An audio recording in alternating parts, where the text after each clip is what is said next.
They say that Hamunaptra, the city of the dead, is an accursed place, that it is no place for the living to enter. They said nothing about the horny.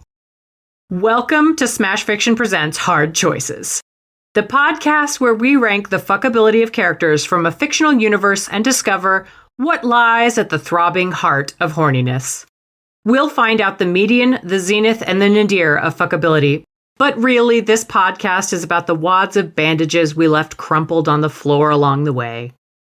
On today's episode, we cast ourselves back to 1999, a year when young, unsure, and unawakened pan and bisexuals felt something shift. A cosmic alignment that would forever guide their hearts and loins. A pull as deep as that of the moon on the tides drew us to the movie theaters. And there we saw a film that awakened in each of us the extraordinary longing to fuck every single person on screen. That's right, we're talking about the Mummy movies.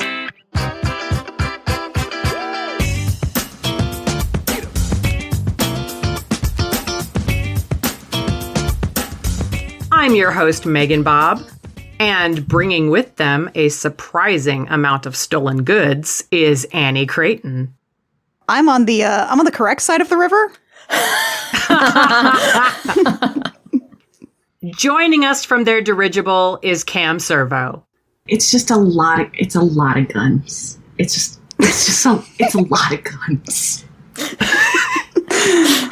is a true fact about these films. And finally, trying to make an unstoppable army of cool scarab beetles, it's Kit Mulcairn. He's still juicy.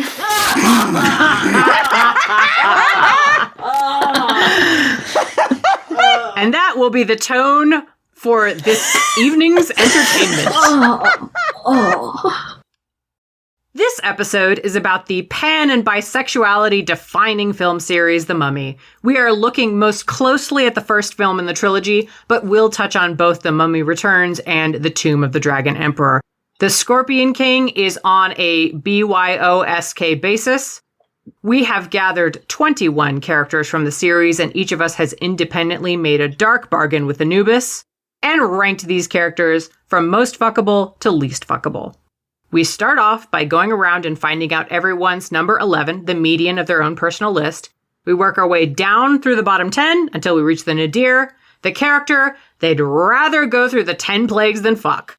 Then we hit reverse and go through everyone's top 10 until we reach everyone's zenith, the character worth the Hamdai for one touch of that gorgeous ass. As we do so, everyone will offer a brief prayer to the gods for why they ranked each character the way they did, but each of the hosts has 3 big feels interjections available, which means that any 3 entries on each list can be expanded upon into a slightly longer incantation. After all the lists have been revealed and we've touched up our gold body paint so the pharaoh doesn't know what we've been up to, we will aggregate our list to come up with a single master list. And we will also take some time to unpack the choices our friends have made and ask to unwind the bandages just a little more. Now, before we dive into our lists, as always, it's important to be reminded of the definition of fuckability, and that reminder, as always, comes to us courtesy of the sommelier of horniness, me, Megan Bob.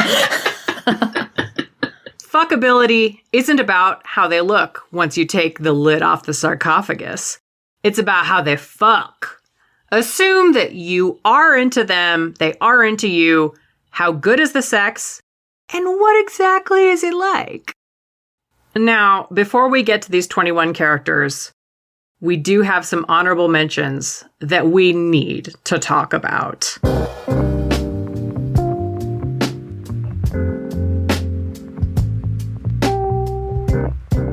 Seti the First, the betrayed pharaoh husband of Anck-su-namun, and a guy who fucked so bad he got murdered over it.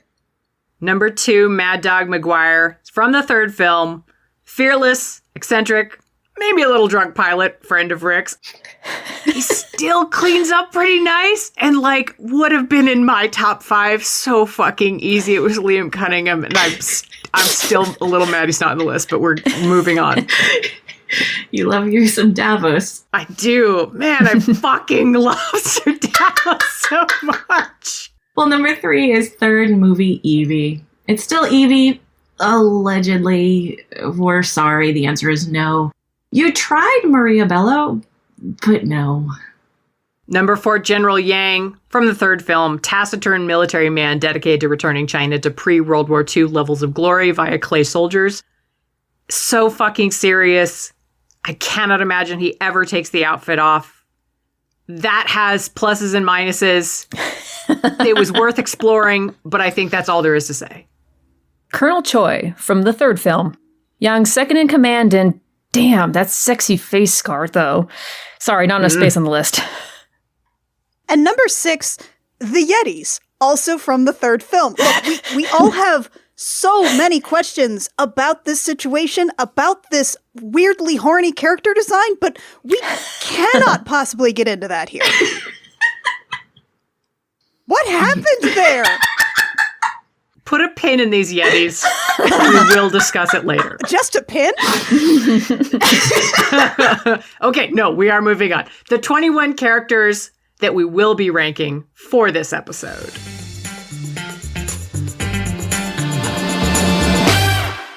Number 1, Rick O'Connell, an American adventurer and occasional ne'er-do-well turned devoted husband and father who still adventures on the weekends.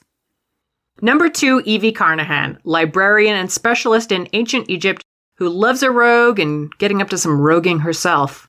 Oh, and she's also kind of the reincarnation of Nefertiri, Yes. who is legally distinct from Nefertiti for copyright reasons. Maybe because even though they fucked up so many other historical things, they didn't want to imply that Nefertiti had anything to do with Seti the First.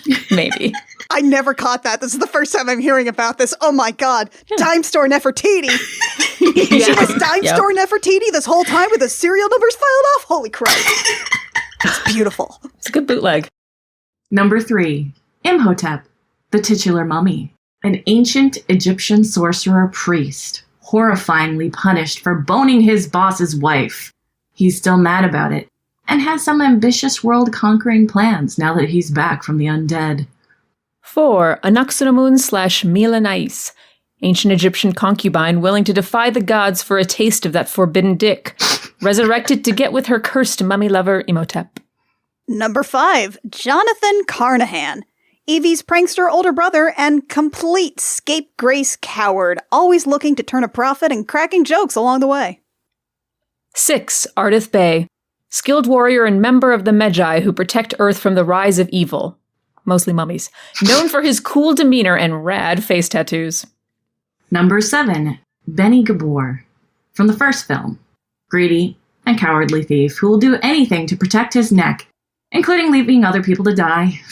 Number 8, Dr. Terrence Bay, somehow not related to Ardeth Bay, but maybe related to Ardeth Bay. Unfucking clear. From the first film, finicky curator of the Cairo Museum of Antiquities, who's also a covert member of the Magi. Number 9, Dr. Alan Chamberlain, appearing only in the first film, American Treasure Hunter number 1, the Fez One, a haughty Egyptologist whose lust for tomb raiding may have gotten him booted from his cushy museum gig in New York. Desiccated off screen. Number 10, Mr. Isaac Henderson. From the first film only, it's American Treasure Hunter number 2, the blonde one, with bravado to spare and a fondness for cigars. Ends up desiccated in a mummy-caused indoor sandstorm. Number 11, Mr. Daniels, and also from the first film only, American Treasure Hunter number 3. The one that wears dark clothes, known for his brusqueness and being killed by the roar of Imhotep. 12, Mr. Burns. Not that one. Not the Simpsons one. Buy 3, get the 4th free. It's American Treasure Hunter number 4 from the first film, The Glasses One. Easygoing and kind of pathetic guy who gets de-eyed and de-tongued by Imhotep and eventually desiccated. Like you do. Number 13, Warden God Hassan, appearing only in The Mummy. Warden of the Cairo prison where Rick is held, and an uncouth slob committed to getting what he wants. That'll be fun. Number 14, Captain Winston Havelock, only in The Mummy. Old, jovial, and often drunk fighter pilot friend of Rick's, who sacrifices his life to help Rick and Ardeth fight Imhotep. Number 15, Baltus Hafez. Appearing in the second film, he's the curator of the British Museum turned evil cult leader. Not that much of a side grade for the British Museum. Never trust the quiet ones. 16, Lok Na. Tragically only appearing in the second film. He's the bodyguard to Mila Nais, ruthless enforcer for the cult of Imhotep, and part-time babysitter to Alex O'Connell. Number 17, Izzy Buttons. Clever engineer and dirigible pilot friend of Rick. Likes gold spears. Dislikes getting shot in the ass. Alas, we only get him for The Mummy Returns. Number 18, Han, the titular dragon emperor of the third film, cruel warlord and first emperor of China. After really fucking up his love life, ends up being cursed to be trapped in clay by the sorceress Zhu Yin. 19, Zhu Yin. As you might expect, only appears in the third film. She's the immortal sorceress who cursed Han and his army after they killed her lover, guardian of the Well of Eternal Life, and excellent swordswoman. Number 20, Lin, only in the third film. She's the only daughter of Zhu Yun, also immortal. She's unsure about trusting her heart to love, but very sure about how to defeat someone in hand-to-hand combat. And last, number 21, the Scorpion King Matthias. Powerful ancient warrior who made a dark deal with Anubis for power to crush the city of Thebes. After that was taken care of, he was forced to retire to the oasis of Amshir and live as a bad CGI scorpion man. He's only in The Mummy Returns unless you're a glutton for punishment and watch The Scorpion King, or The Scorpion King 2, or The Scorpion King 3, or The Scorpion King 4, Book of Shadows. What? Yeah. Who let this happen? Okay, no, we can't. We're saving this. This is all good. We're saving it. And now that we've gotten that out of the way, we're going to get into these lists. And we start, as we always do, with everyone's median, their number 11. Annie, who is your number 11? You know, I didn't even think about this at the time, but looking at it, looking where he ended up, I think it's right. My number 11 is Jonathan Carnahan. And I'm very torn on Jonathan because I don't find anything visually attractive out of this man at all. He is incredibly British, but I also... Hi, British listeners. I'm sorry, he is I don't go in for Woosters. Oh, well, he's got a lot of Wooster in him. He is incredibly Wooster, but he's also a very driven, clever man. He will find new ways to excite you and pleasure you. He would absolutely fuck you in a sarcophagus, but then you turn the lights on and you see his face. Oh my God. Savage. My 11 is also Jonathan. High five. So, let's face it, he's probably a greedy lover, right? But at least he's funny, and that goes a long way for me.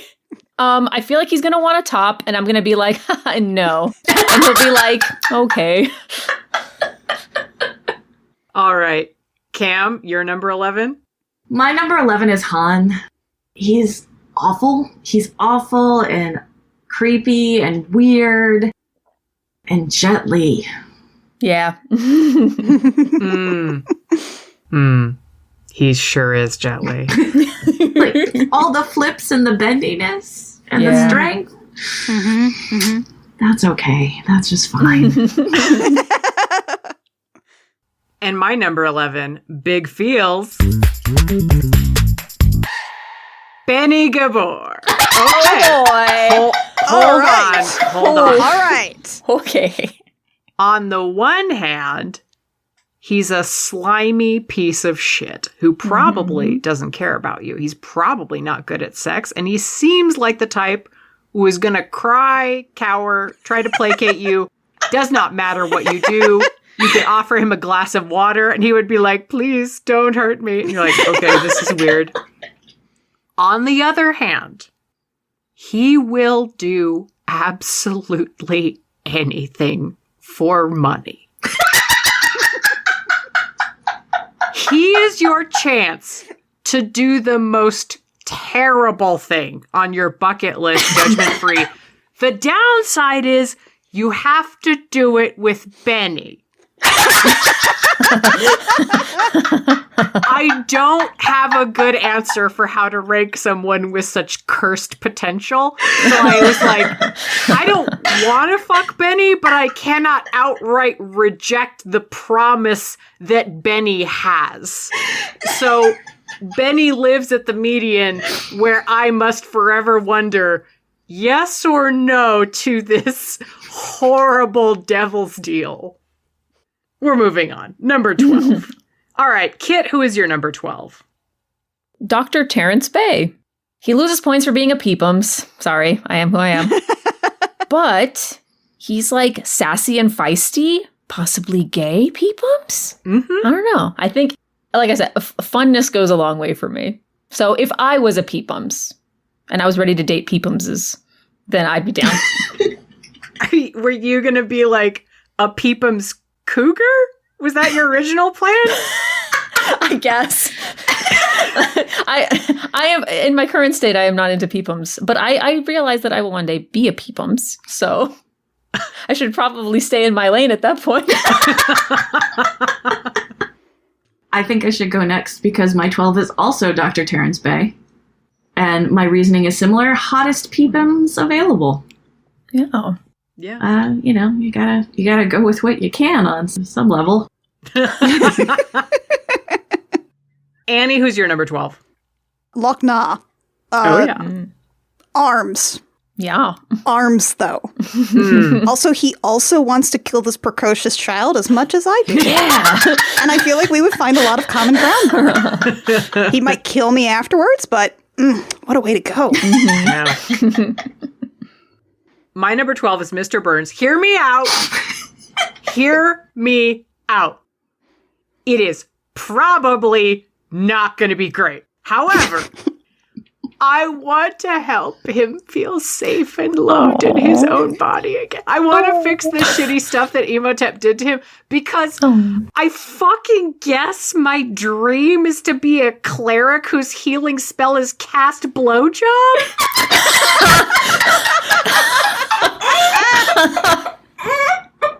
Oh boy. That's perfect. That's perfect for you, Bob. Number 13. Cam, who is your number 13? My number 13 is Lynn from the Dragon Emperor. She's a kid, pretty much in my brain. Like she's so pretty. She's so pretty. I'm probably not like one. Yeah, a kid. Ugh. Like, at least I won't die because I'm not trying to steal something from her. That is a perk because some of these, a chance of death is pretty high. Yeah. It's like the vampires episode. You gotta weigh chance of death versus hotness. It's so true. Annie, who's your number 13? Izzy Buttons. I mean, he's a very cute, anxious pilot man, but I feel like you would need to coax him into relaxing a little, and like maybe once he got there it would be enjoyable, but like I think it just sort of depends on how much of a project you want. All right, Kit, who's your 13? Well, here's my first big feels, and it's not a good one. Matthias, the Scorpion King. Oh. Okay. If I was a mask for mask kind of guy, maybe I could have a good time, but I'm not. So I really find this whole like stoic thing that manly men do extremely boring. I don't see a romantic bone in his body, which isn't a requirement for a fuck, I realize. But if you're going to be boring, at least give me romantic. No charisma, all beefcake, and I'm feeling kind of full, thanks. Oh, Kit. My 13 is also the Scorpion King. Hell yeah, Bob. Now, the eyebrow raise makes a lot of promises. I bet he can follow through on the promise, but it's not going to be interesting. And no matter what I do, like, I'm never going to be his priority. He has got a fucking huge to-do list. He gave himself. Yeah. I'm just going to be another box that he needs to check off. And so it's going to be like, okay, 9 o'clock, this person. Oh, no, I know. I made a box fun. I feel this. There's just nothing here that's worth sticking around for. Now, we'll get into it later. There's a lot to be said about The Rock, but we will get into that a little later. All right, on to number 14. Annie, who is your number 14? My 14 was Lynn, so kind of similar there. Lynn's really cute. Love a woman who can kick my ass, but she has been living alone with her mom and her Yeti dads for several hundred years. I think she'd be great at masturbation, but I don't think she could carry that on with a partner. And she has terrible taste in men. Oh, yeah. God. Just the worst. First available is how she went. The first dick that walked past her. And she was like, say, I'm going to give up my immortality for this. Honey. Kit, who's your number 14? Emotep. Oh. I don't like sand. It's coarse and irritating. Not sure I can ever feel fully comfortable fucking a guy with flesh-eating beetles inside of him, no matter how much I like beetles. And he doesn't like cats, so fuck that. Wow. That's a good point. My number 14 is Dr. Alan Chamberlain. Quote, what does a woman know? End quote. How about the way to wreck your virgin ass? Totally worth the fuck just to top him and edge him until he begs. That is fine. All right, Cam, you're number 14. My number 14 is Mr. David Daniels. I listed him as coward shooty boy. At the end, he gives up the goods, but only when you scare him enough. Also doesn't listen when told what to do. Told specifically what to do. You're supposed to do the thing. You did not. No one's happy now. Aw. Kit, you're number 15. Mr. Daniels. That macho kind of boring. I'd rather fuck a monster like Emotep. Thanks. Annie, you're number 15? Mr. Henderson. Most of the points of David Daniels, except he has slightly more unrepentant yeehaw asshole energy. You'd have a fun fuck, but you'd hate yourself afterwards. But, you know, ride 'em, cowboy. Cam, you're number 15? My number 15 is Benny. Gonna run out on you before the deal is done. And also, his voice is icky. Yeah. My number 15 is Captain Winston Havelock. He's gonna be drunk. It's gonna be bad. Unless I convince him that he might die while we fuck. But that said, unlike some of these, I would not outright regret it afterwards. It would just be a weird Saturday night. And we are now on to number 16. Cam, who is your 16? My number 16 is Emotep. He looks like Billy Zane. Oh! That's the upsetting part for me. He looks like Billy Zane, and I just... No. He kind of does. All right. Kit, who's your number 16? Benny. Definitely a mistake. He's a bad person who enjoys being bad, but at least I won't feel bad about being a toxic top. My number 16 is Han, the Dragon Emperor. He's gonna suck. Like, he doesn't even care about sex. He cares about possessing you, and not even in a fun, sexy way. He's like, I just want to have you in my collection of peoples, or my collection of prized objects that I've won from civilizations I've crushed. And I was like, but you don't even, this is nothing. You have all the promise, but I still would fuck Clay Guy. Just gotta know. The clay guy with the desiccated corpse in. Oh, well, yeah. I mean, I would like it if there was a setting where I could choose yes, desiccated corpse or no desiccated corpse. You want a slider? I would select none, but if I have to have desiccated corpse inside to have clay guy, that is okay. I will accept these onions on my burger. That's fine. Bob, he's the multiple layers of texture. He's your little Ferrero Rocher, isn't he? He's got that chewy center. I have to go shower after this episode's recorded and cry. You'll never look at a Ferrero Rocher the same way again. You have ruined them for me. I don't really appreciate that in the slightest. All right, Annie, who's your number 16? My number 16 is the Scorpion King. Mm-hmm. There's a lot to be intriguing about this guy. I mean, he's enormous. You could play a drum solo on his titties. Yeah. Sometimes he's a big scorpion man with clicky-clacker hands.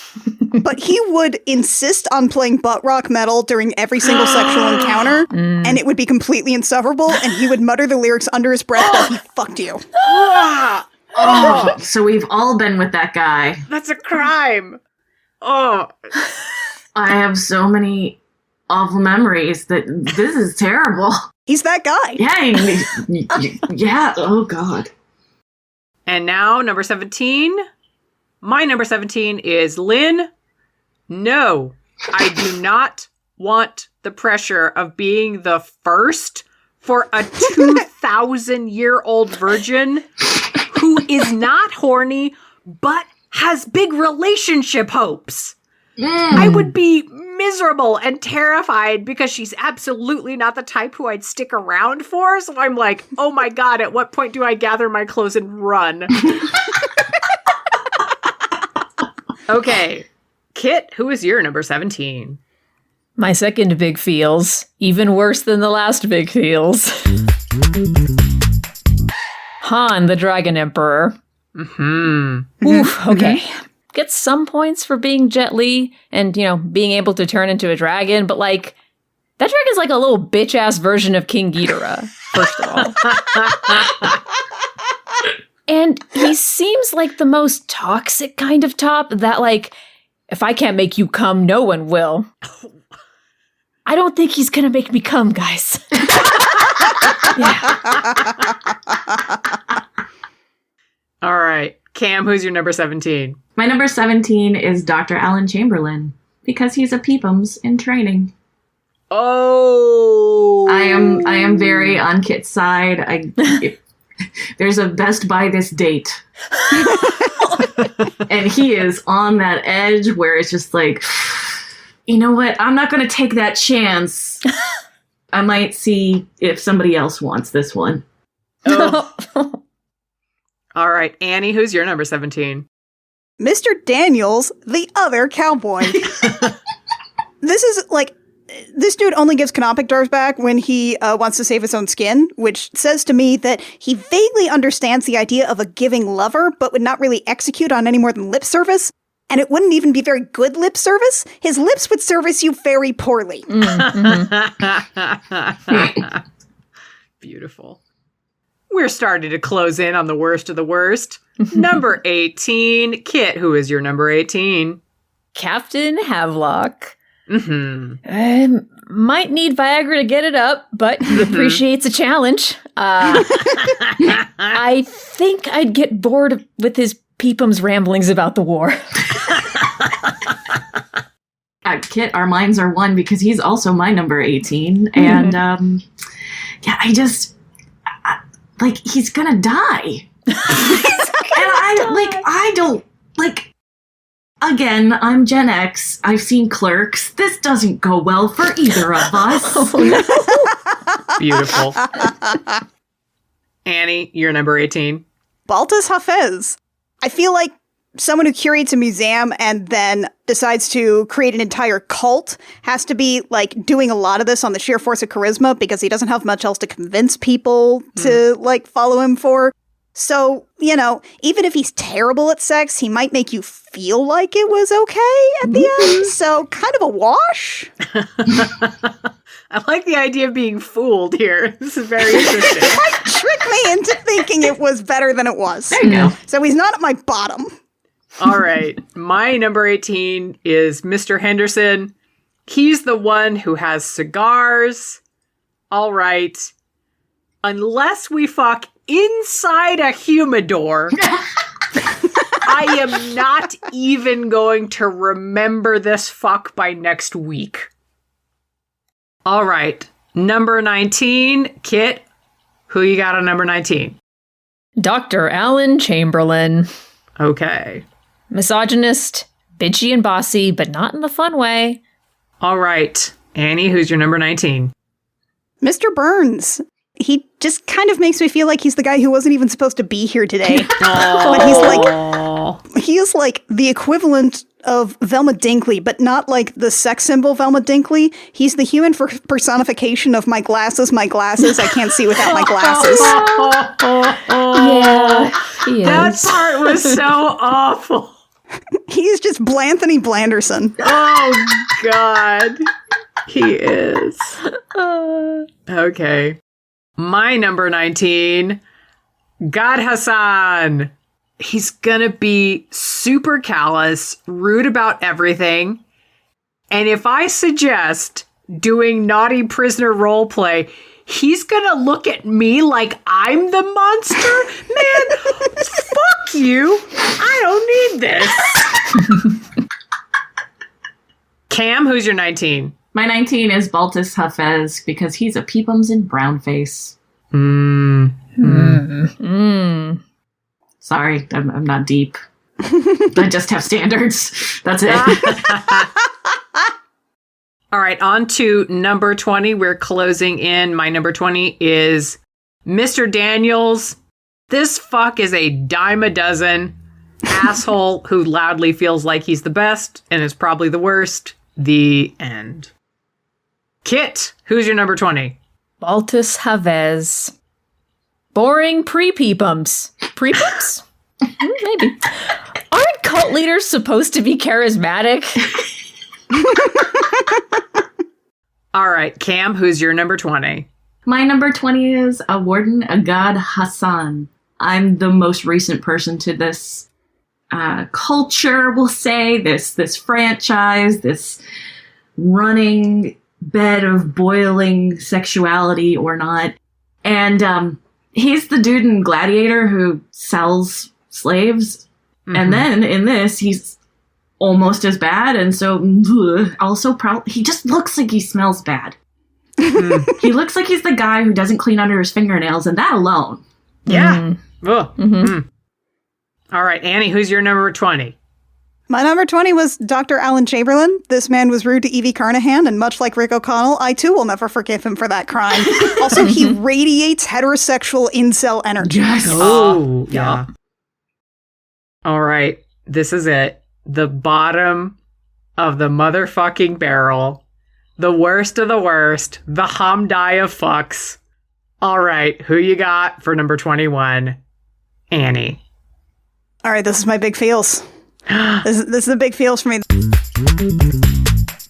This is Warden Gad Hassan.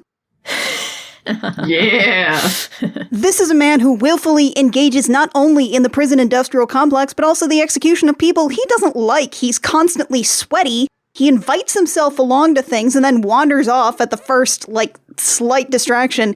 He is not interested in anything but his own pleasure. He would be terrible in sex. He would probably come in about 3.5 really uncomfortable, awful minutes and then fall asleep. When he woke up, he wouldn't even ask if you enjoyed it because he doesn't care. And then he would treat you like a really cheap call girl and not even have the decency to treat you like a sex worker and pay you for your services. He might tip you a couple of sticky pennies. Do not ask why the pennies are sticky. This man is the dirt worst, and I hate his guts. Snaps. Masterful. Well, mine's is not a big feels, but my 21 is also Warden Hassan. Yes. You know, It reminds me a lot of Benny, except that he's not going to let me push him around. He's only going to be thinking about himself the whole time. And he seems like the kind of guy who thinks real men don't give head. That's the energy. Cam, you're number 21? My number 21 is the Scorpion King. Oh, whoa. Fair. Yeah. Fair. I want an actual physical presence, and that CGI did not make me think there was going to be anything there. Also, at what point is this going to happen? Because clearly sometimes he doesn't have anything to do anything with. And, yeah, he just seems cranky, and I don't need that in my life. All right. My 21, much to my surprise, not because I thought I was going to rank this guy high, but I didn't think he'd be this low. Baltus Hafez, selfish, doesn't even have the grace to be ambitious about it. And he doesn't have the servile awfulness of Benny. Like, I tried. How can I make a good fanfic, like, best case scenario out of this? And I came up blank.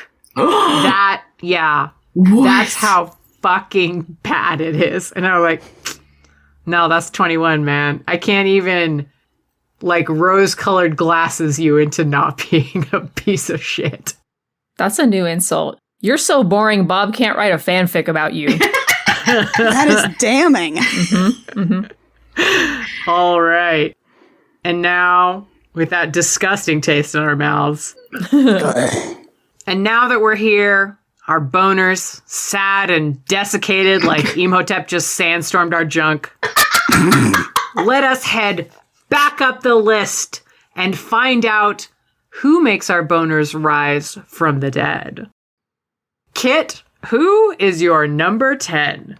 Izzy Buttons. Aww. He's fun, and he's right about eye patches. They do make you look dashing. No. I genuinely have a weakness for eye patches. Oh.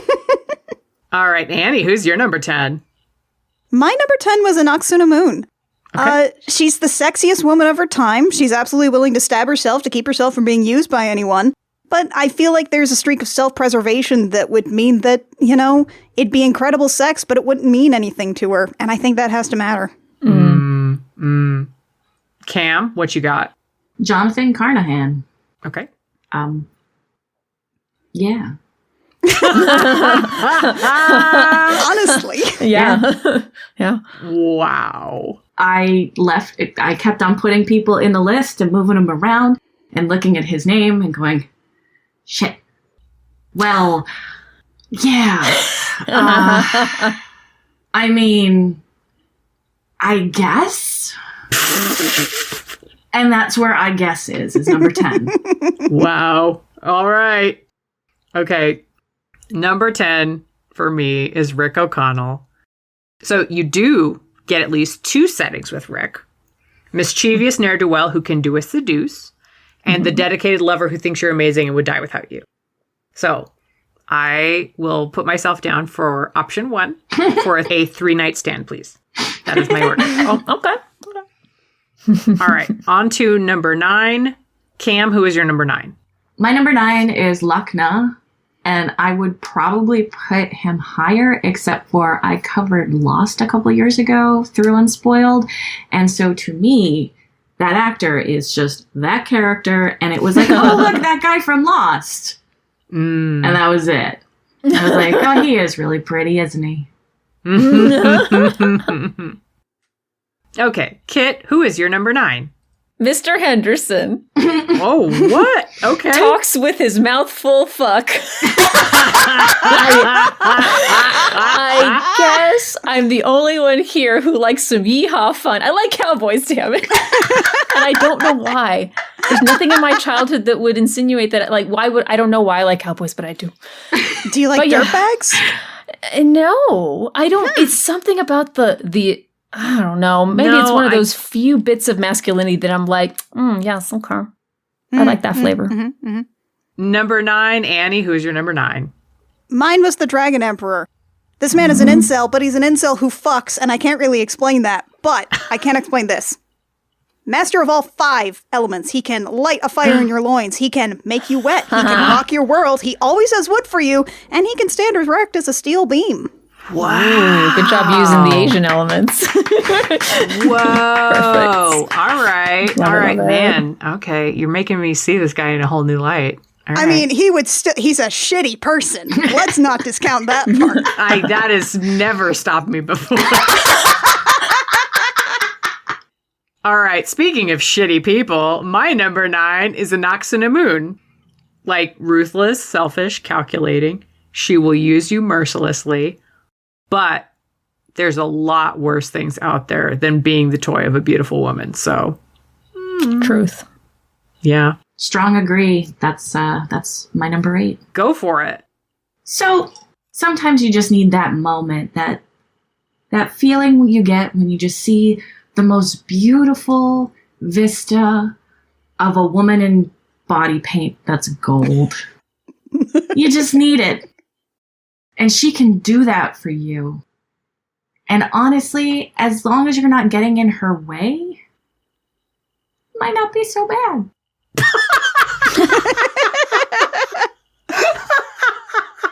Oh, the face you made was like, you know what? It's worth it. This is worth The acceptance. Oh my God. All right. What else is worth accepting for number 8, Kit? Lean. She real pretty and very acrobatic. But all work babysitting a mummy and no play has made Lean a dull girl. Mm-hmm. Oh, well. Annie, who do you have for number 8? Y'all are gonna hate this. Captain Winston Havelock. Yeah, go for it. All right. Honestly, I think he would be very interested in you enjoying yourself. He'd be a considerate partner. He'd make you laugh. And then he'd basically bury himself in the sands of your nethers and proclaim that this is exactly how he wanted to go out. And he'd probably have a Werther's for you afterwards. I misjudged him so much. Really, Bob, I was not expecting you to not be the highest Captain Havelock person.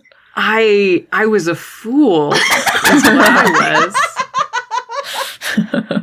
All right. My number 8 is Izzy Buttons. Okay. Good with gadgets. This has applications. At least 20% hangdog at all times. And will therefore fuck you like he can't believe his luck that he got you into bed. Also, Pretty great. That's a good point. probably has a lot of scars. I'm like, yum, that would be nice. Now, they might all be on his ass, but I'll take it. Oh, you make a compelling argument. Moving up the list to number 7. Annie, who was your number 7? Honestly, Dr. Terrence Bay.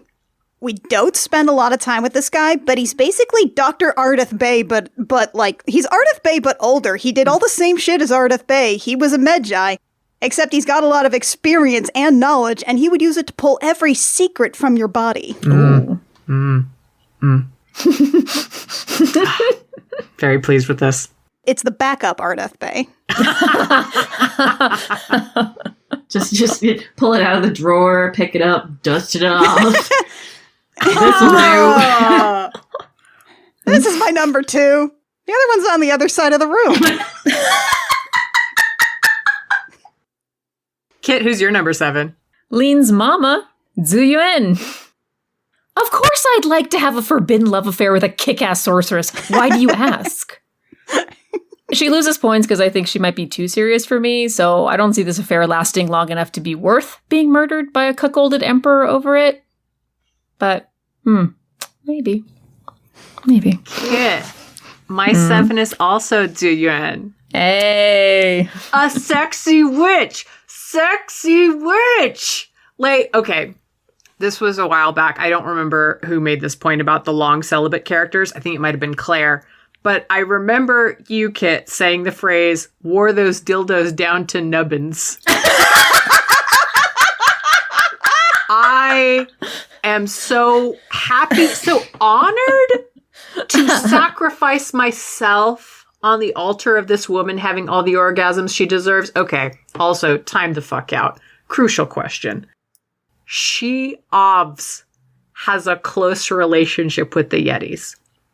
Yes. How sentient are they? Has she had a Yeti friend with benefits this whole time? Am I on the verge of some kind of Yeti orgy that she could be my, like, entree into? Because I think this is all possible. You have just made me imagine Yeti Bukkake, and I don't think I'm going to forget you for it. Harry. Just one of the services we provide here at Hard Choices. Cam, who is your number 7? My number 7 is Mr. Burns, Glasses Shooty Boy. I'm not expecting much. I'm not. But if you see the man without his shirt on, Yeah. well then, No. you can teach him a few things, and he doesn't have to be great in any of them. He just has to do them a lot, and we'll be fine. Just a couple tricks, and it'll be. He's not gonna do anything bad. He's just Glasses Shooty Boy. Yeah. Glasses Shooty Boy. All right. Moving on to number 6. Annie, tell us about your number 6. We're cycling back around. My number 6 was Zhu Yuan. This is an ageless woman who fucks. And, like, look, I too would like Michelle Yeoh to tenderly stroke my cheek before she goes off to do amazing wuxia flips with swords. Also, like, my answer did involve the Yetis, because definitely, look, I think those Yetis have a certain amount of sentience, because there's a point in which the camera, like, one of the Yetis throws a guy or something, and it switches to the foregrounds of the Yeti who pumps his arms like, yes! Yes! So, I feel like they are sapient enough that she has had so many Yeti 4-ways over the centuries, and you know what? I could get in on that. I could be number 5. Could you imagine?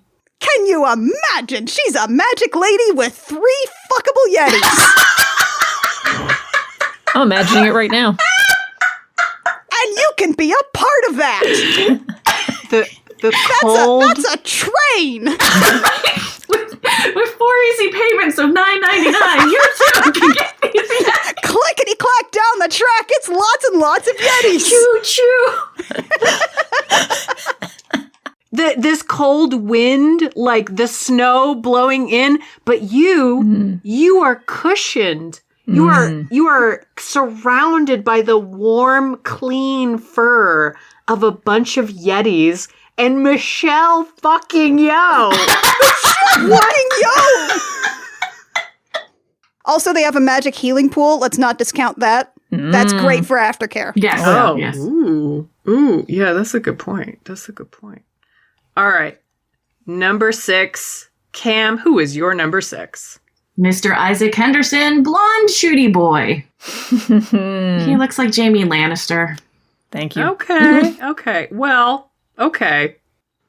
I could dom him to do what I want. That's fine.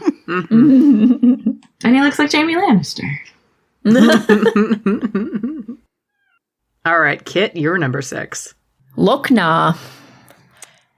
Look, it just seems like on his days off from being a cultist, he spends his time fucking. Would I pretend to care about his cult to get into bed with him? Duh. Wait, okay. Give me a, like, follow-up. He says, all right, blah, blah, blah, cult stuff. What's your follow-up to go like, all right, I'm going to show you I'm interested? Hey, have I told you about how great Imhotep is? Please tell me all about Imhotep. Can we somehow combine this into a strip telling me about Imhotep? I love every time you tell me something about Imhotep, you have to take off one piece of your clothing. It's like, oh, Imhotep. Oh, that's interesting. Yeah, I love sand. It feels great. Beautiful. All right, my number 6, Dr. Terrence Bay. Okay. I feel like it's so easy to look at this guy the wrong way. Like, he likes his books and he likes his library not being in shambles. I'm like, fine, I get this. Yes, he has the past as like a, Magi and all this other stuff. So he probably has done some shit, but also kind of fussy. I think you can parlay that into, ooh, I made a terrible mess of your books, Dr. Day. Look, Ptolemy is over with Ramses II. Whatever would the Bembridge scholars say? I've been so naughty, don't you agree? I think that before you know it, you're getting railed next to some cartouches. Like, you can get your naughty librarian fuck. You can be spanked over a sarcophagus, and he's gonna be so, like, fussy about it, and he's gonna like pat his head with a little like linen handkerchief afterwards. Oh my god. Like, I could just see Bob waking up the next morning and realizing that a cartouche like imprint has appeared on their butt. They didn't realize what they were fucking on. I'm like, oh, worth it. This is it. It's top 5 time. Top 5 in a list that has been, I think, fairly powerful for all of us. Kit, who is your number 5? Well, when you put it that way, now I feel stupid. Go on. Mr. Burns. Yeah! Say it! What can I say? Sad sacks just bring out the dom in me. Oh, I just love sad sacks. Cam, who is your number 5? My number 5 is Izzy Buttons. Aww. What the hell, Bob? Because if you show him your boobs, he is gonna be so excited. I know! Every goddamn time. He is the wow boobs fuck, Yes. but there were other fucks that also mattered, but he is a very important fuck. And on top of which, like, there's no repercussions to this one. He's not gonna fall madly in love with you. No. You don't have to worry about him after the fact. You can just have a good time. And he's just gonna be so happy if you ever remember he's around. Oh my god, he's the wow Baby. boobs forever. Yes. Like, you can just roll into town and show up and, like, flash a cheeky tit, and he'll say wow every time. Every time.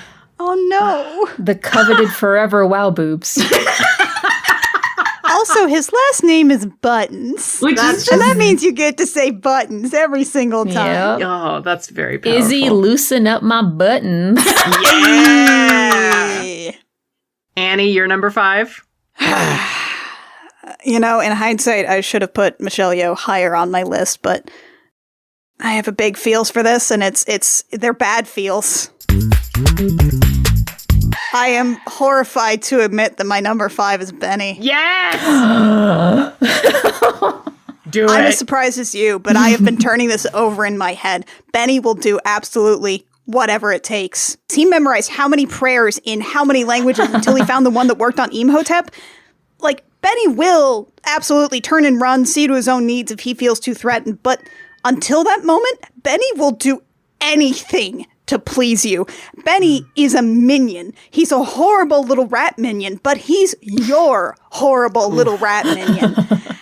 And I think I think he might actually be incredible. I'm not attracted to him, but he will service your every single need.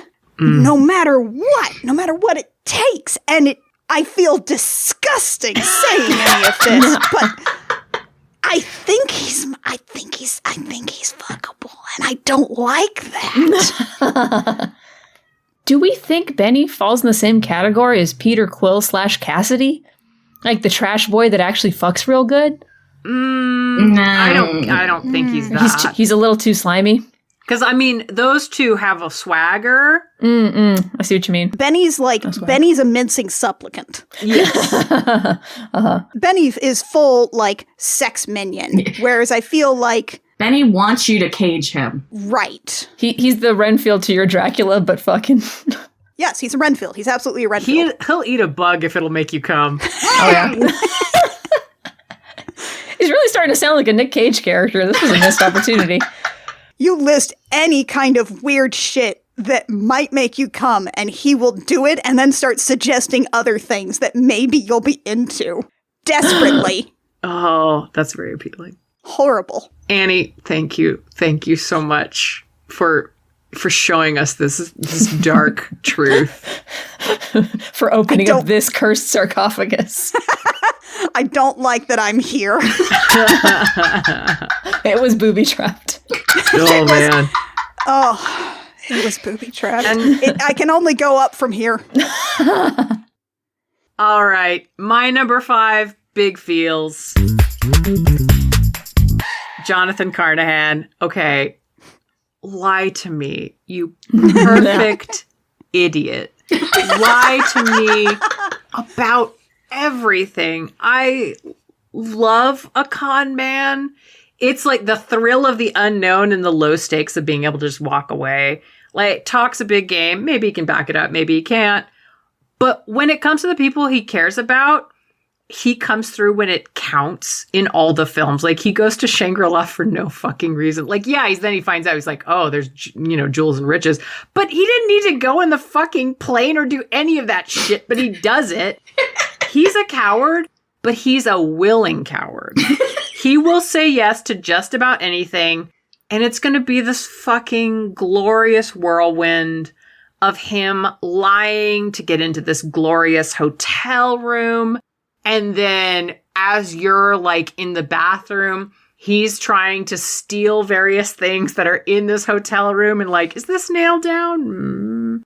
And yeah, you're definitely going to have to make a run for it afterwards, but that's all part of the fun of fucking Jonathan Carnahan. Like, you are still sticky as you run from the police. All right. And now number 4, I'm going to start because my number 4 is the other Carnahan, Evey. She is the only one on this list who is absolutely going to want to go through like an old Egyptian sex manual page by page. And the sex is going to be like fumbly and sweet and fun and historically enlightening. Also, this is really weird. Something about the way she says Bembridge scholars, like, I don't know why that does anything for me, because it's made up as fuck, but I'm also like, ooh, sensual ivory tower shit, okay. Bembridge scholar. Yeah, it's that. Yes, thank you. Now I have that recorded forever. So, first of all, do you think, Bob, that Evey would suggest using crocodile dung as a contraceptive? Like the ancient Egyptians did. I hope not, because I think she's also a woman of science. Mm-hmm. How does the crocodile dung? Do you smear it around before, after? Is it like an insert? I assume it's an insert. I assume. And they would maybe they just pray to Sobek. Hope this doesn't give me a yeasty. Yep. Only Sobek, no yeasties and no babies, thanks. No yeasties. All right, Kit, who's your number 4? Yeah, speaking of, so second is also Evey. Yeah! And interesting that you mentioned how she says Pembridge scholar. I love the way she says cartouche. It's very cute. To me, at least in the first movie, obviously, she really seems like a virgin. And I know that's not your thing, Bob, but that is my thing.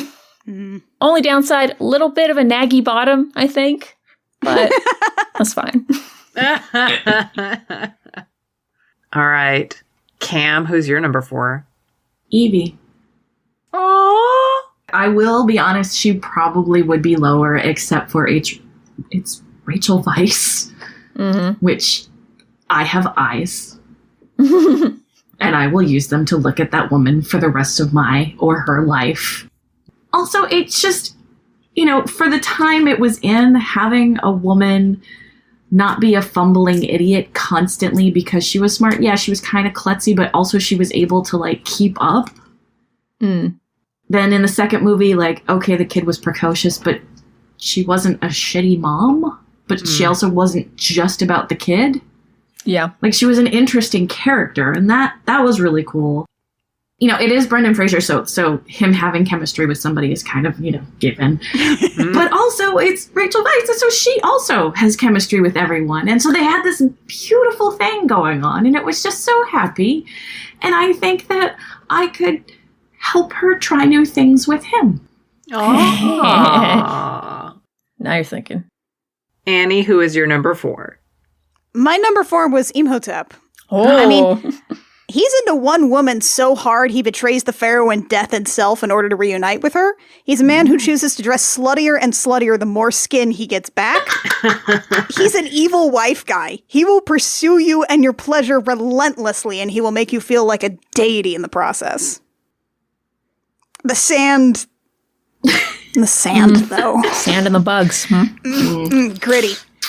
Gritty. Yeah, crunchy. Hashtag no yeasties. There you go. Bob, you have everything you need to promote this on Twitter. Yeah, this is I think I have a t-shirt ready to go. Oh my god. Just a crocodile on it. Just so no yeasties. It's like a Lacoste shirt, except for no. No. It's like it's that Sanrio character, Big Challenges, the alligator. Oh my god. It just says at Sobek, no yeasties. I love this so much. I would buy an enamel pin of that. Look, we can talk. I may have to design this. This is it. Top 3 time. Top 3. All right, Kit. Number 3. Anaxunamun. All right. She's devoted AF. Well, I mean, unless her life's in danger, but it's okay. I understand. Big mommy energy. I just want to be covered in gold paint by the end of the night, okay? That just sounds like a great fucking time. So, yeah. So good. So good. All right. My number 3 is Lochna. The intensity. The fucking intensity. Also, huge service top vibes. It does everything for Milanese and is totally cool with that. Isn't like, hey, but you also have to fuck me. It's just like, no, whatever you want. It's cool. And this is the man that will kill for you and also eat you out while you do your taxes. Like, he's like, that's fine. That's a good use of my time, honestly. Yeah. This is a man that'll babysit a child he hates for you. That's a lot. That's true. He even does babysitting, which he hates doing. He hates that child, and he's right to hate him. Yeah. Yeah. Oh, what a fucking hero that man is. He wants to kill that child so bad, but he doesn't. No. That's the definition of a good person. That's restraint. All right. Annie, who's your number 3? My number 3 was Ardeth Bay. And I mean, what can you say about Ardeth Bay? He's so sexy, they put fewer tattoos on him than originally called for because he's too pretty. This man has princess hair. This man is dedicated, is sultry, is mysterious, is devoted. I just, there's nothing bad I can say about Ardeth Bay at all. Yeah, God. Oh, Ardeth Bay. Cam, you're number 3. Ziyen. Mm-hmm. I don't care that she's old. And for me, that's enormous. She has magic hands. She is reasonable. She is someone who is intelligent. She can fuck a bitch up, which I appreciate on every level. Like, if you want somebody to bring down the man, she did it. And I think she should be celebrated as much as I humanly can. Number 2. Annie, who is your number 2? My number 2 is Evey Carnahan.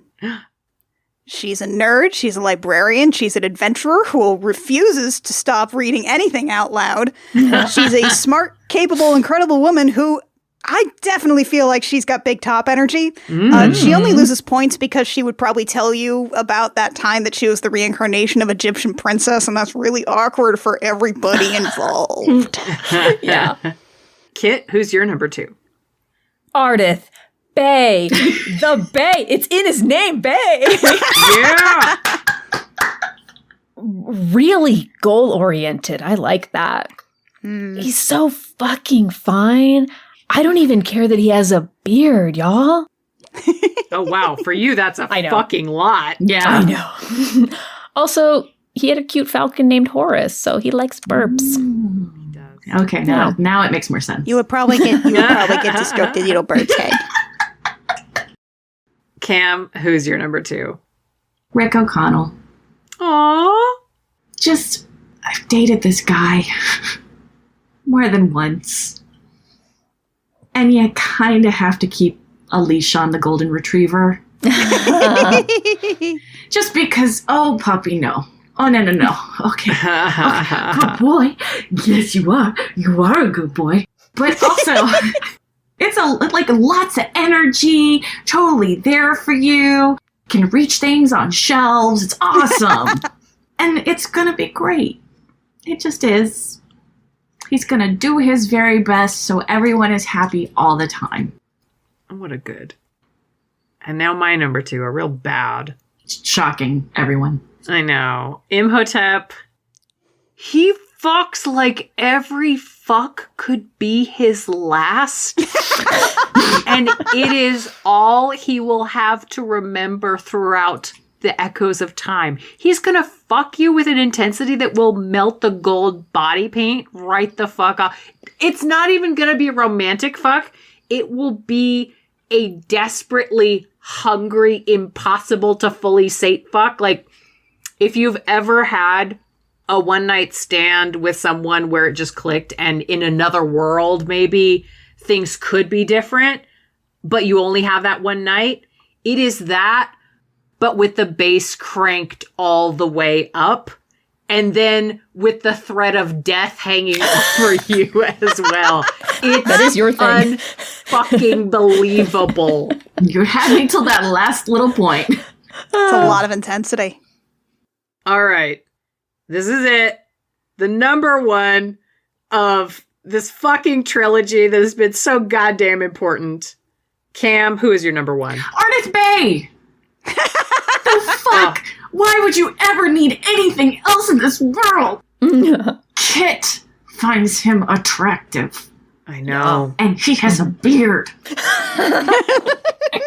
This man is everything anyone would ever want. And if you don't agree, I don't know what to say to you.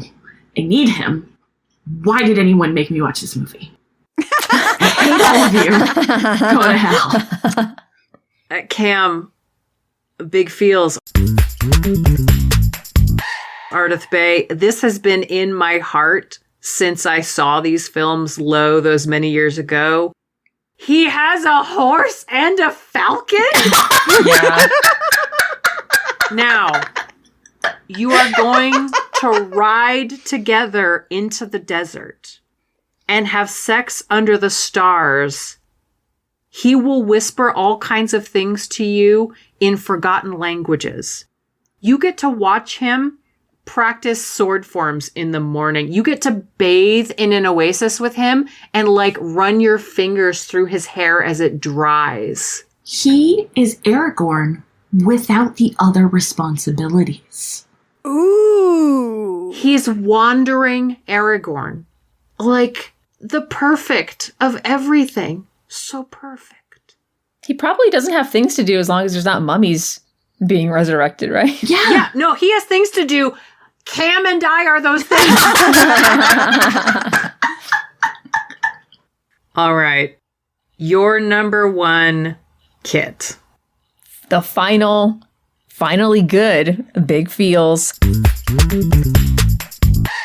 Rick O'Connell. Is anyone surprised? Maybe. He doesn't have long hair, but I think I could convince him to grow out some George of the Jungle hair. Oh, damn. Oh. Yeah.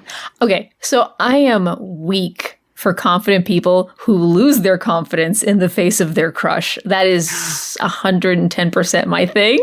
It's worked on me in characters like Cullen from freaking Dragon Age Inquisition. Things like that. It's a recurring thing with me. I feel safe in the knowledge that I'm going to have a blast with this witty top because he's going to be down with doming or subbing, I think. Well, and like I've said before, being able to make me laugh gets so many points with me. It's like kind of equal to long hair in the points category. If he wasn't the whole package, Ardeth Bay would have won. But Rick brings it for me. Wow. Annie, what do you have to say? I'm in the same boat as Kit. It's Rick. Yeah! It's Rick O'Connell. This is my big this is my last big feels that I don't feel shame about. He's a big stupid man and he knows it. He knows he is not smart, but he is wildly clever. He's capable. He knows he's the muscle, and he doesn't think a smart person is any less valuable. Like, he loves his nerd wife. He is the ultimate wife guy. If you're the wife that he has decided to guy, he will love you so tenderly and completely that you will want for nothing in your life. He can be married to you for 20 years over that, and he will still want to fuck you just as much as the first day he laid eyes on you. He will bring you gifts that pertain to your exact interests and ask you to talk about things he doesn't understand just to listen to the sound of your voice. Rick O'Connell will do unspeakable things with those perfect lips of his. He is a wonderful man. He's perfect. I love him. He's stupid. That's it. We've unearthed every single part of this horny dig site, but we haven't excavated all the treasure quite yet. While we complete the dark and unholy ritual to bind the lists into an aggregate that will cover the world in shadow, let's take some time to find out more about how some of these fucks happen in a segment we call Let's Unpack That. In this segment, you can ask for more rationale about someone's decision, or you can just ask, hey, tell me more about your self-insert fanfic. Because, come on, we all want to know what you think Ardeth Bay's hair smells like, don't we? Sandalwood. All of us collectively just went, oh, Jesus, the fucking hair. Okay. Cam, I have a question for you. So you've got two shooty boys in a row. Mm-hmm. You've got Isaac Henderson and you've got Mr. Burns. I am just curious about how did you decide that those were the two shooty boys? Like, how did you decide which shooty boy was the top shooty boy? Because they're both... Was it just the glasses on Mr. Burns that was like... You just weren't into... What? How did you decide they're all shooty boys? It's been a while since I've been with a blonde. You just hadn't had Ty in a while? So you're like, fuck it. I'll have Ty. Finding a guy who's like got legitimate blonde hair, even dyed blonde hair, pretty thin on the ground at my age. Okay. I didn't realize that was a rare commodity that you're... I Because guess your hair that turns makes darker sense. as you get older. Oh, man. But I wish mine was Oh. going to, like, turn black, but it's not. So this is... Unless I dye it, but... I mean, until it turns white, it's going to go darker, and then... I know. Oh, man. Silver hair's the fucking best. Well, that's me. I know. Not everybody's on that boat. I think it looks good on everyone. I agree. At any age. So, Bob. Mm-hmm. Benny. Yeah. At 11... I mean, you can come for Annie and I both about this. I think Annie and I are on the same page. I think we had similar reasons, yeah. Is that you're just going to treat him like trash? You promise? Not necessarily that. It's that Benny offers an avenue to anything. That could be something. Could you promise at the end to leave him with Hassan? Like, I don't like to mistreat my pets. If I'm using this wild animal that I've just captured, I would like to also release him back into the wild whenever I'm done. He's a terrible human being! He is, but like, as far as I know, he's mostly working with other terrible human beings. he's not really closely involved with people who are good. I mean, yeah, we see like the few good people involved in like tomb raiding are Evey and Rick and Ardeth Bay, and Ardeth Bay don't tomb raid. He's just there to like go, would you please stop touching ancient artifacts from our culture? Please don't do that. You know, please read aloud this book, this book that we definitely would have made a book with binding. Yeah, God. Oh yeah, a lot of things about that. Benny's not a fuck I want to have, but Benny is a fuck that offers potential that no one else does because there are no limits or boundaries with Benny. And I don't necessarily know what I would even do with that. That's like such a blank canvas. But I have to recognize the worth of that blank canvas as like, it is a blank canvas and therefore you could do anything with it. That could be good or bad, but I didn't even know what to think about it other than to go like, well, I know what a blank canvas is worth. So... He's your number 11, like Jonathan is my, like, what I don't know what to do with this. But I think Benny could be anything, maybe? Mm-hmm. Annie, do you want to offer anything as well about a defense of the Benny choice? I hate that Benny ranks so high for me. I have no defense. He's a disgusting little rat man. But, like, I just think that there are some people who really want a minion. It's not necessarily me, but I can see the appeal. Yeah. A little sex minion. Little sex minion. Kit, I am interested in how the Scorpion King rated kind of so middle of the list, honestly. I figured that there would be some more divisive feelings on him. Well, I mean, he is still The Rock. he can throw me. Yeah, he can bench press you easy. Very he can easy. pick you up. And, you know, I guess if you want the monster fuck angle, that's there too. That flavor is available. That's much more appealing to me than other whatever the fuck. Like, his monster fuck is so much better than Han's bitch-ass Ghidorah monster fuck, so... That's true. He's got kind of a centaur thing happening. Yeah. Everyone loves centaurs. You can quote me on that. Cam is shaking their head. Okay, maybe not the traditional Greek version. Let's talk about horses scare me. Oh, yeah, that's fair. Oh, fair enough. I mean, that's reasonable. That's a healthy attitude. Yes. The horses should scare you. I spent a lot of time with horses as a kid. I get it. Horses are kind of terrifying and don't make any sense. Mm-hmm. Yeah. Mm-hmm. They're stupid as hell, but that doesn't really help them like make you feel any more safe around them. No. They will do so much violence if they think too loud about a gunshot. Well, I'll tell you what. Scorpions, a lot safer than horses, in my damn opinion. A lot safer. Most of them... A lot more legs on the ground. Yeah, most of them won't send you to the hospital. Fucking horse easily send your ass to the hospital. If you're lucky. Uh-huh. Kit, I need to ask a question. How did the Scorpion King rank higher than Imhotep? I don't... What did I get me about sand and the flesh-eating beetles? But we never see him hanging out with them except when he's like a dried boy. We have no reason to believe that they're not still in there. I can't take that chance. Oh, okay. You're okay. This is a risk prevention or like risk aversion thing. He's still gonna do sand bullshit. I've seen it. But he also does water bullshit. I don't like being like soaking wet most of the time. Don't throw elements at me. I don't know. I'd rather be with boring Scorpion Man than Imhotep. Yeah, I'm all right. Even though he's attractive, though. He's not that attractive. He's not The Rock attractive. He was really not.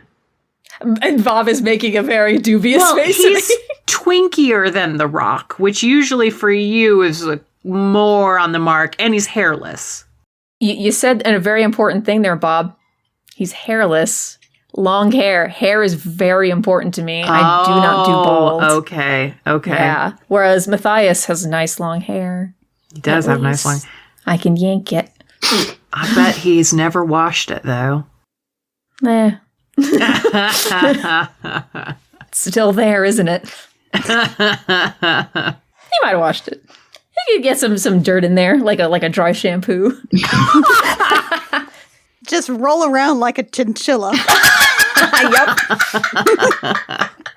All right, Bob. I turned the tables on you. Yes.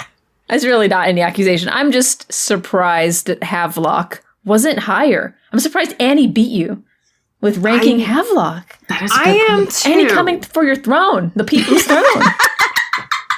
I don't even go here. Okay, so I want to look. He's not here. This is Dan's fault. I just say that. So Okay. what happened was we did the Mortal Kombat episode, and Dan talked about really trying to focus on what the sex would actually be like, and not just like who would I take home first. Because if it was who I would take home first, he would rank a lot higher. Mm-hmm. But I was trying to think about what the sex would actually be like.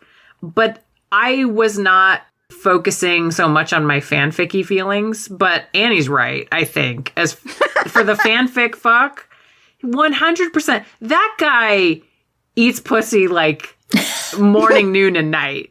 He learned some things in France during the war, and he's like, this is the way to live. He's like, it's that and alcohol. That's what I eat.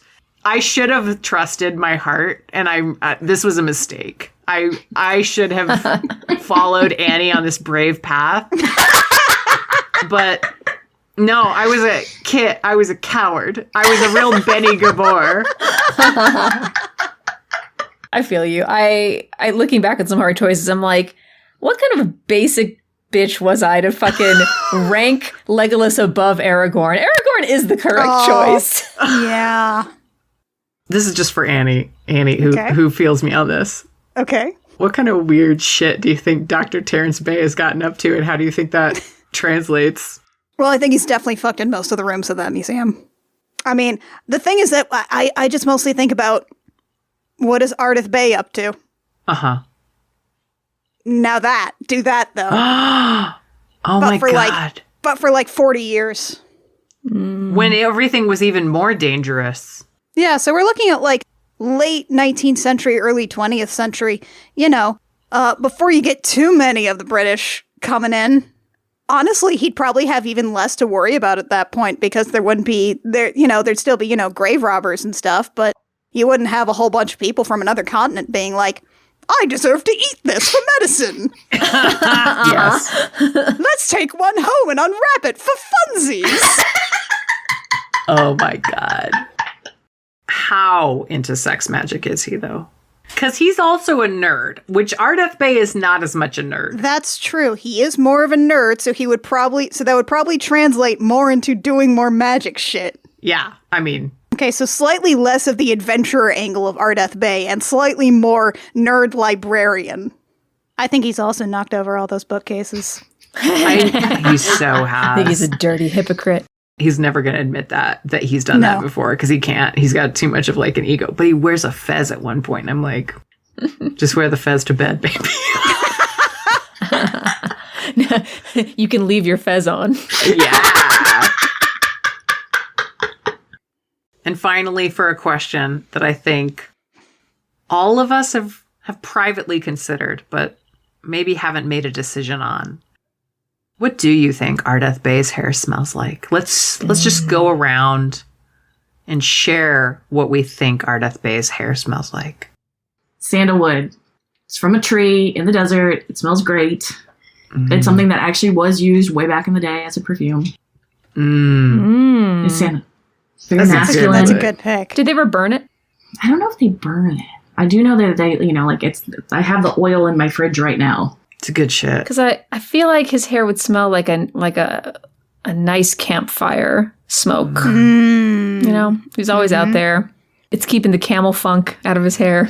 I am with you, Kit, on the campfire. I think there's also, because in the desert, if you have leather, you had better take damn good care of that leather. And so I think he smells like leather oil as well. Because otherwise that shit's going to be unfucking usable, and he has a horse. I think he also smells like just a little bit horse, but like the good part. The like slightly rugged part. Honestly, I think all of these are correct. I think it just sort of depends on the day. So are y'all familiar with Cantrip Candles? It's a scented candle company. It's a small company. They make ones that are themed to like Dungeons and Dragons locales that you would encounter in tabletop games. They all smell really good. I think he might smell like this one candle they have called Library Scriptorium, Ooh. which is, it has notes of parchment, aged wood, and leather. That or Blackhound Tavern, which has notes of whiskey and firewood. So those sort of deep smells, there's a little bit of dried sweat in there because he's been riding all day. But like the clean sweat smell. Yeah. Maybe something just slightly sweet, like when you're smelling someone after like smoking like good pipe tobacco. It's all earthy. And with that completed, we can now turn our attention to the spell that will reveal the true median of the Mummyverse. Let's get it. So, starting from the bottom, our number 18 is Warden God Hassan.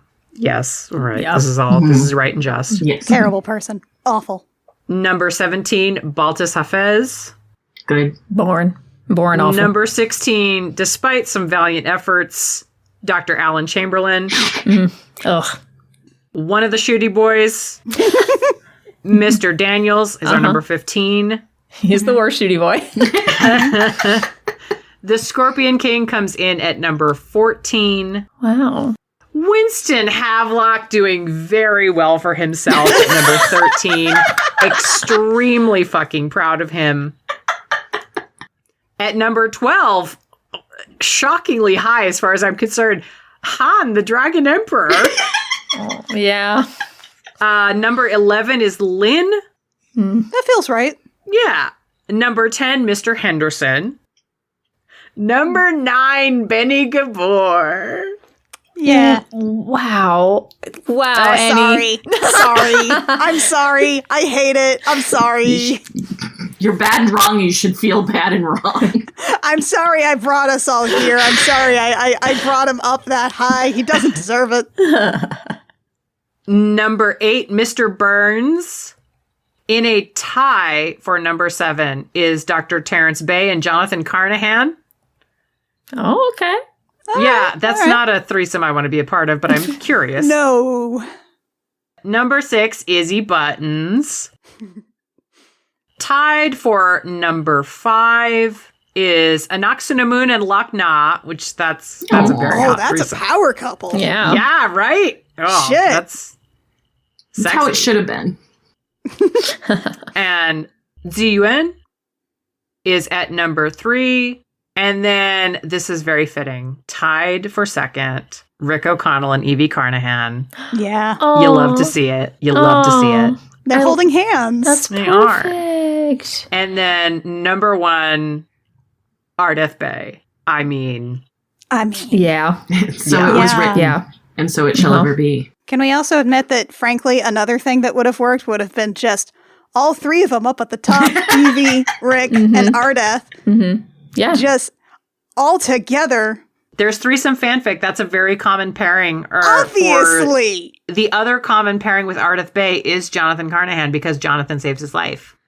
I guess, but he doesn't. I think Ardeth deserves better. But that's an OT3, though.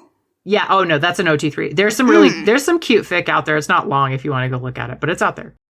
And so our median, our middlingest character is Dr. Terrence Bay. That is the median of fuckability in the Mummyverse. And I, for one, am very pleased with that. I was expecting it to be Jonathan, but that's interesting. All right, then. He beat out Jonathan just slightly. We're just closer. We just agree more on Terrence Bay and what we get out of that. He's a valid peepums. For being the youngest brother, Jonathan really is the middlest brother. He really is very forgettable. Yeah. So that is a representation of our character rankings, but that's not a holistic picture. So let's take a moment to consider how fuckable is the Mummyverse overall? Cam, I would like to pick on you first as the newest to fully immerse yourself into this culture. How fuckable is it? I would probably say, and this is high for me, from the last two, I'd probably say a 5. There's some people that I don't want near me. Please and thank you. But there are definitely people that I would be perfectly fine with, and it's more than the last couple of times. And hygiene has started to happen, unlike Game of Thrones. Yes. And people clearly like to have sex, unlike Mortal Kombat. So yeah, 5. 5 is good. You're not in a time of high yeasties, necessarily. Put the crocodile poop away. Yeah. And this is out of 10 boners. So, Kit, thoughts? I think I'm going to have to give this a 7. There's a lot that I don't want to touch on this list, but the ones I do, I really do. So it brings it up into a C, into an American grade C. To a nice yeehaw C. That's good enough. Honestly, I think I got to go all the way up to like an 8. I mean, I think the intense fuckability, the intense horniness of all of the good characters really just outweigh the horrible slime balls.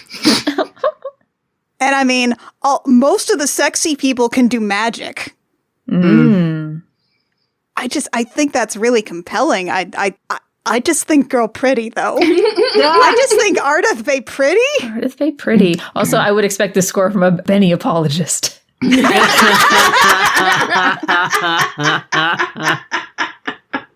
I think I'm coming down at a 7 boners. There are a lot of things I really love passionately, and it's not even that the other characters necessarily drag it down. It's just that the universe is very horny. I don't know that I feel horny within the universe so much as I enjoy the horniness of the universe. Here we stand before Anubis, For some reason. asked to weigh our hearts against the feather and to account for ourselves and our actions today. So, yeah, Doggo God may not like the answers, but if we're headed to the underworld anyway, we might as well be honest. What did we learn here today?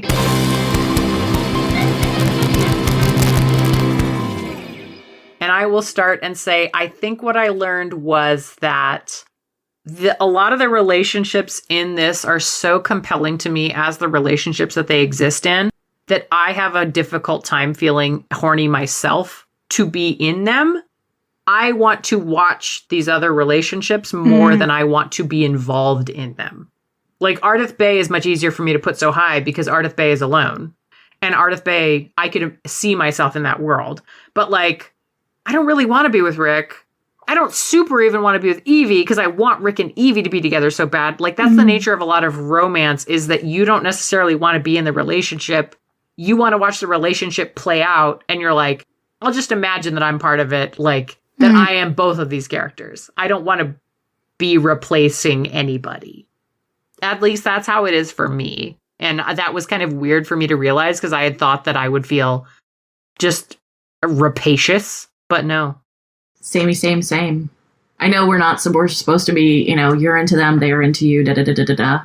Yeah, I just don't want to intrude on something lovely. I want to get into that snow, so to speak. Oh, I love touching nice fresh snow. I know you do. I know you do. Them and virgins, I got it. But what I figured out is that like, when it's uncomplicated, that's when I'm like, yeah, I'll do that. I don't want complications. Like, they might know less. It might be less enjoyable, like, just because they're not as good, just generally. But if there's less stress involved, I just want to, I don't want people killing themselves over having sex with me. That just seems like a lot of pressure. I definitely understand Bob's angle on this because, like, in order for me to rank Rick O'Connell so high, I had to pretend this was a Rick O'Connell who was not married to Evey because he loves Evey so much. Yes, it was a year before he met her. Exactly. So you're getting like the developed character, but also he's not, completely in love and starstruck with this one woman forever. I learned that cold logic can be a bitch sometimes. Sometimes looking at things clinically means that you rank Benny high on a list of fuckability, and you have to live with the fact that you did that. You have to live with that knowledge forever. That is really upsetting. You're not wrong. Death is only the beginning, and I died a spiritual death today. Oh my God. You're a brave soul, a true warrior of hard choices. I learned that I think, Bob, you and I are growing doing this show. I like really accepted a beard, and you ranked a peepums way lower than I thought you were gonna. Who are we even? Oh man, I know.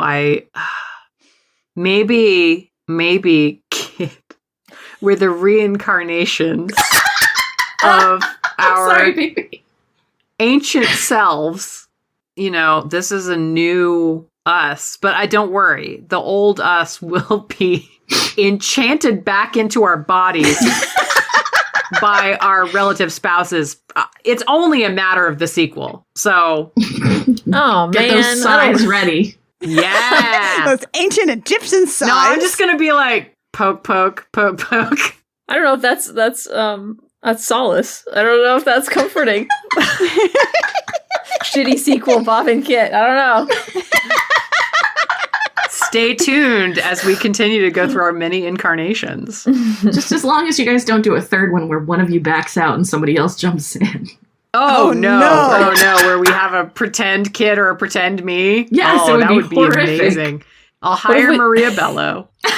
Weird, yeah. Oh, what a choice. What if there were like 5 versions of us, but the third one we got Billy Zane and Ron Perlman though? Oh my God! Okay, which one of us is Billy? I'm Ron Perlman, aren't I? I'm Ron. Yeah, you're the more peepumsy one. Yeah, I'm Ron Perlman. In every relationship, there's a Ron Perlman and there's a Billy Zane. And that's it. Put a lid on this sarcophagus, seal up the tomb, because we are done. We have given our hearts in canopic jars to bring you this episode. And now we bring you some plugs for other things you might enjoy as much as our vital organs in decorative jars. Annie, tell us about your shit. Well, you can find me on Twitter at Anniezard, ANNIEZARD, but you can find out everything about the podcast that I'm on at our website, crookedrussiancam.horse or crookedrussiancam.gay. We have a actual play 5th edition Spelljammer show called Gem Jammer that's incredibly gay and sparkly. We have a pop culture yelling podcast called I Will Fight You. And then we also have a video series where we play bad Otome games called Date Me, Damn It. Oh, that sounds great. All right, Cam, what are you up to? I am part of the Unspoiled Network. I'm co-hosted a bunch of shows already in the past. But if you want the best content about stuff that you really love, but want to experience again for the first time, check out Unspoiled. One host has seen or read the entire series. The other has not an iota of an idea of what the fuck is going on.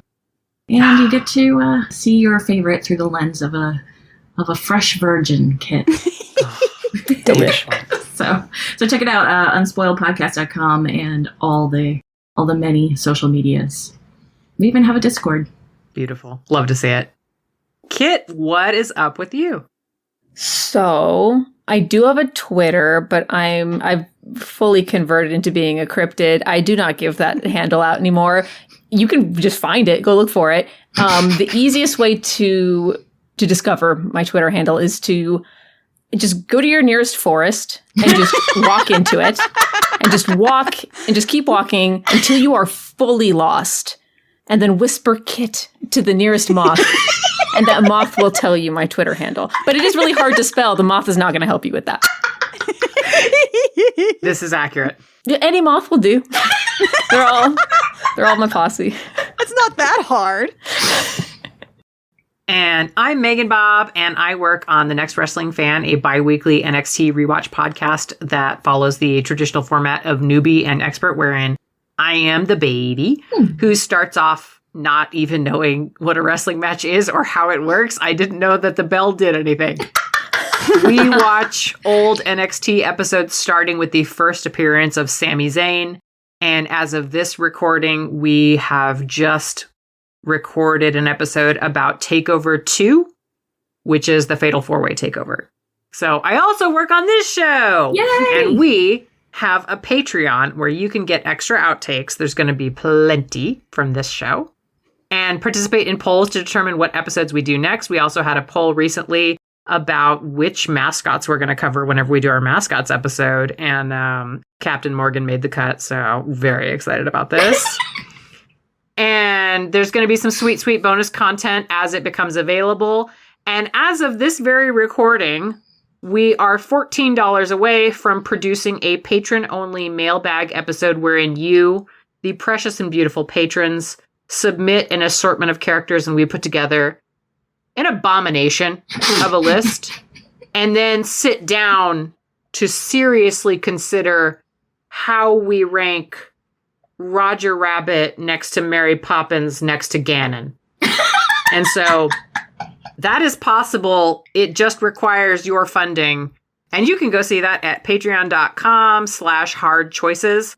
Now, you do have to type it in for realsies because it has explicit content and Patreon doesn't like that. They're like, oh, that's rude. Everything should be PG. And I'm like, nah, it's all boners and butts. So come join this rogue Patreon for Hard Choices and get you some delicious outtakes. And then stay tuned as some other projects are percolating. I'm a proud patron. It's $1.69. Do it. I may have to subscribe just for that. Bob is also a writer on an incredibly funny podcast called Garden Plots with Skeletor. It's the best.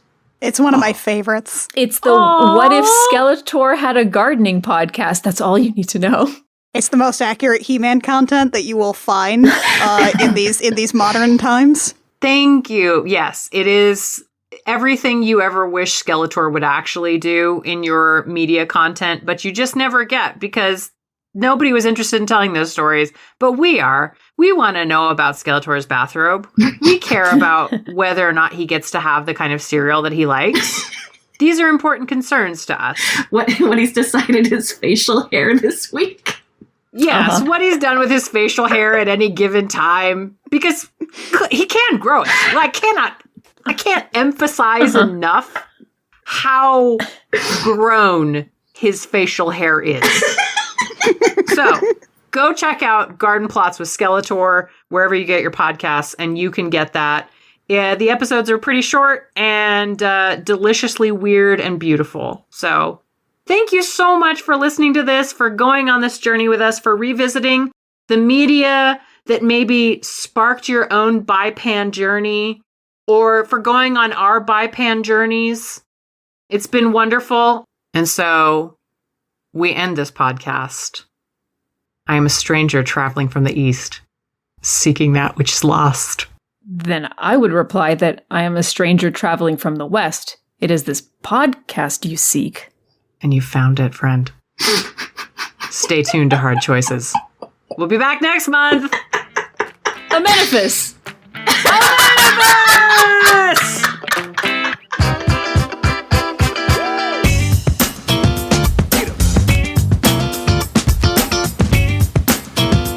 This has been Hard Choices.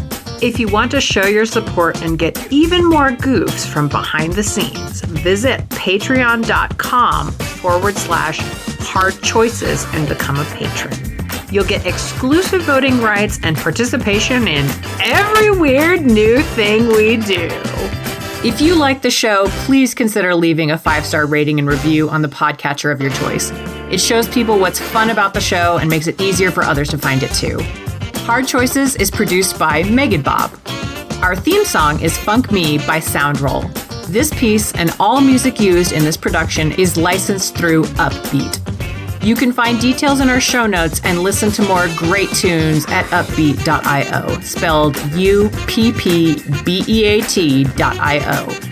The Hard Choices logo is designed by Claire Mulcairn. If you'd like to get into touch with us, look for the Smash Fiction Fan Faction on Facebook and join the conversation. Thank you so much for listening and hanging out with us. You're a peach!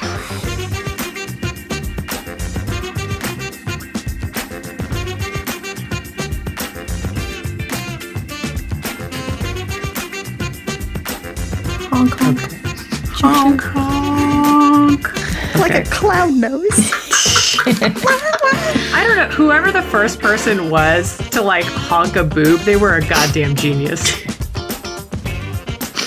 It's a shame that that's not recorded in the history books. But it is recorded on the podcast, so we have that. Yeah. It's kind of the same.